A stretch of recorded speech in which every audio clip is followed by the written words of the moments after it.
মানে বলতেছি যে আপনি এইদিকে কই যাচ্ছেন? হ্যাঁ, ও মানে আমারে দেখে আসছেন? মানে সকাল সকাল 10 টাকা দিয়ে কি খাইবেন কোন?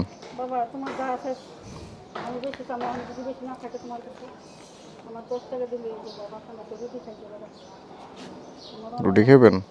আর্থিক করতেছি না বাবা। আল্লাহ তোমার নেক খারাপ কাম করি, আল্লাহ তোমার খারাপ বাড়াই দিই, নেন। আল্লাহ তুমি যেভাবে করতে ঠিক করে দিও আল্লাহ। আল্লাহ হুজুর করে খাই করে দিও বাবা। 50 টাকা দিলে খাই, 20 টাকা দিলে নেন নেন, আপনি সকালবেলা এখন 10 টাকা দিয়ে তো কিছু পাওয়া যায় না, বুঝেন নাই? কি লাগছে অনেক বাবা। খান, কিছু হবে না। জামাই আছে যাও, আল্লাহ সাল্লাম যাও বাবা। দোয়া করেন যাতে সহি সালামতে যাইতে পারি।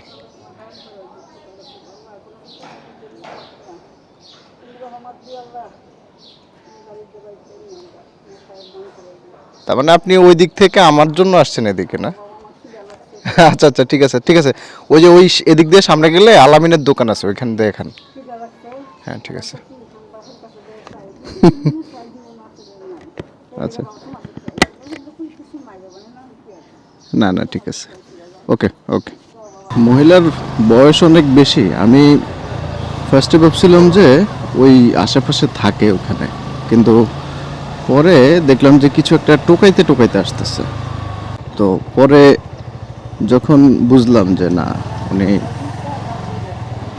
কিছু একটা চাইতেছে, তো পরে কি আর করা, 10 টাকা চাইতেছে। তো 10 টাকা দিয়ে আসলে মানে তেমন কিছু আসলে এখন পাওয়া যায় না।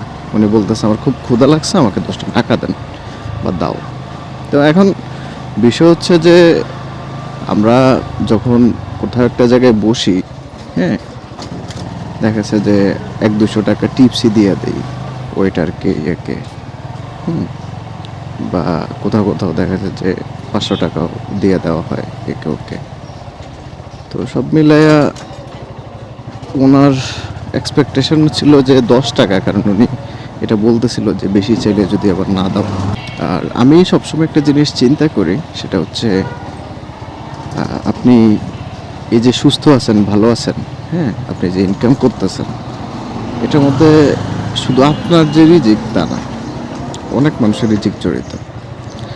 আপনার ধরেন বাবা মা, আপনার আত্মীয় স্বজন, অনেক মানুষের রিজিক জড়িত।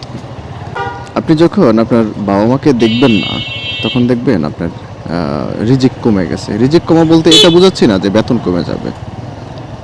আপনি দেখবেন আপনার যেই টাকা আছে, দেখবেন সেটা খুব ভালো বরকত দেয়। মানে আপনি ধরেন হচ্ছে যে বাজার সদাই সব কিছু করার পরেও দেখলেন যে টাকা থেকে যায়। আপনার দেখবেন যে কেউ অসুস্থ হয় না সহজে। হ্যাঁ, অসুস্থ হয় না কেন? কারণ এই অসুস্থতার টাকা তো আপনি অন্য আরেকজনের সদকা দিয়ে দিছেন। তাইলে আল্লাহ তাআলা খুবই ন্যায় বিচারক, এবং উনি আপনাকে এই বিষয়গুলোতে হেল্প করবেন, এই বিষয়গুলোতে হচ্ছে স্যাক্রিফাইস হচ্ছে করবেন। যে আপনি অসুস্থ হওয়ার কথা ছিল, কিন্তু আপনি নিজের জন্য তো কিছু রাখেন নাই, আপনি তো যারটা তাকে দিয়ে দিছেন। আপনার মায়ের রিজিক আপনার মাধ্যমে এসেছে, সেটা দিয়ে দিছেন। আপনার আত্মীয় স্বজনের রিজিক আপনার মাধ্যমে আসছে, সেটা বা তার চেয়ে বেশি আপনি দিয়ে দিছেন। এখন ব্যাপার হচ্ছে, তারপরে খোদা কেন আবার আপনার রোগবালাই দিবে, আবার কেন হচ্ছে যে আপনাকে এরকম বিপদে ফেলবে। তা আমি সচরাচর খেয়াল করছি যারা একটু উদারপন্থী মানুষ, তাদের জীবনে দুঃখ কম থাকে।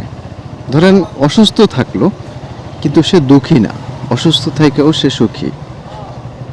এটাও একটা রিজিক। রিজিকের অনেক ডাইভার্সিটি আছে, এটা নিয়ে কথা বলতে গেলে অনেক কিছু।